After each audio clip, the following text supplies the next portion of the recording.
नमस्कार दोस्तों options buyers के लिए मैं कुछ बात बोलना चाहता हूँ। ऑप्शंस बाइंग जब आप करते हैं, है ना, और जो नए बिगिनर्स होते हैं और जो मीडियम वर्ग के जो लोग होते हैं, मतलब मीडियम वर्ग के, मतलब मीडियम स्टेप पर जो आ जाते हैं एडवांस से पहले, है ना, तो हम ये सोचते हैं कि हम ऑप्शंस में ट्रेडिंग करेंगे अच्छा खासा मुनाफा कमा लेंगे। 10,000 के, 1 लाख के, 2 लाख, 2 लाख के, 5 लाख, 5 लाख के, 20 लाख, 25 लाख, ऐसे हम करोड़ों तक की सपने की प्लानिंग कर लेते हैं, है ना। अब इसमें होता क्या है, ऑप्शन बाइंग में आप एक दिन अगर पैसा कमा भी लेते हो तो उसके बाद में आपको लॉस ही झेलना पड़ता है, आपको लॉस ही मिलता है। उसका कारण क्या है?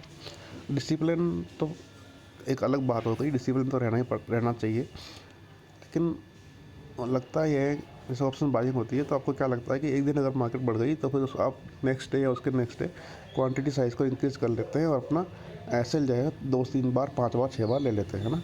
तो इस पॉइंट को अगर हम ध्यान में रखें तो यही एक वजह है मोटी मोटी कि हम जो है एसएल बढ़ा लेते हैं और जब हमें एक होप होती है कि मार्केट में जैसे एक बड़ी ग्रीन कैंडल बन गई तो हमें लगता है कि नहीं, हाँ, मार्केट अब ऊपर भागेगी, और हम उस होप में अपनी क्वांटिटी साइज़ को इंक्रीज़ करते जाते हैं, है ना।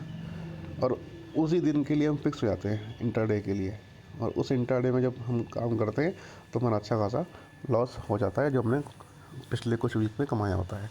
इसका मतलब तो ये हुआ कि ऑप्शन बाइंग कभी भी पैसे वाले नहीं बन सकते, है ना, क्योंकि जो बड़े प्लेयर्स हैं वो आपको पैसे वाले बनने नहीं देते, आपका एसएल जो है वो हिट होता रहता है। तो इसका मतलब ये भी नहीं है कि हम ट्रेडिंग छोड़ दें।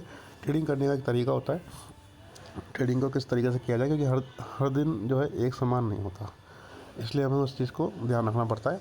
जैसे मैं आपको बताऊँ डेली के चार्ट पे अगर अपन चलते हैं,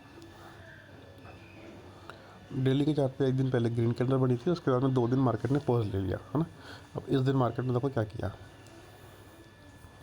इतनी बड़ी कैंडल बनी, ये 850 से लेकर के और 250 तक के आसपास तक बन गई थी, है ना।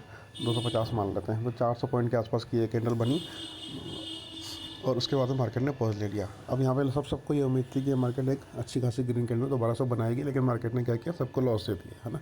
तो इस तरीके से चीज़ें होती है, जब तक आप चीज़ों को समझेंगे नहीं तब तक ऑप्शन बायर हमेशा लॉस में रहेगा।